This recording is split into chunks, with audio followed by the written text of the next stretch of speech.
The initial manslaughter verdict, before the case, I think we would have all perhaps said, you know, from our understanding that there's a good chance it would be manslaughter. So we kind of had that prepared initially. Having heard the details of what happened, my mind was convinced. There's no way that you can convince me that they didn't know that he was there when they crossed the A4. I will never ever believe that you wouldn't know that they were there, that he was there. Sorry, it's something that I will never believe now. I know more. I've been there every day. I've sat and I've listened to the details, and that doesn't matter how hard you try. You won't convince me that they didn't know that he was there.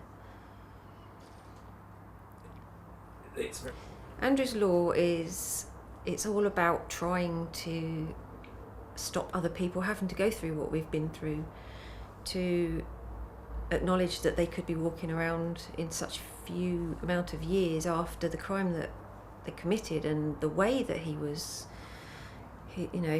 what he went through was just horrific, and it doesn't fit the crime. It does not fit the crime. So what we want is basically for anybody, if you're committing a crime, if you're going out there to do harm and you commit a crime, and in doing that act a police officer is killed or a blue light worker is killed through your actions, there are no remittance for age or early admittance of guilt, because these things come from being put in a corner. Basically, you don't admit guilt until you've been told they've got you, they've got video, they've got proof, whatever means it takes.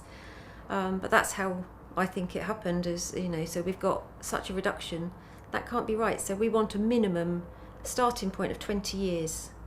No reductions for age or, nothing to be taken off. You get a starting point of 20 years and anything further upwards as deemed correct for the case by the judge. I think he'd be really pleased about the fight that we're taking on. I think he'd be absolutely devastated if he was to know what's happened and how he was thanked for giving his life. It's the way it feels. I think he'd be really proud of what we're doing, and I think he would, if it would been somebody else, he'd be very supportive. I think it's a shame that we're doing it for somebody else. We can't do it for Andrew, but we're doing it in his name, and we want that to be his I've forgotten the word, his legacy. Yeah.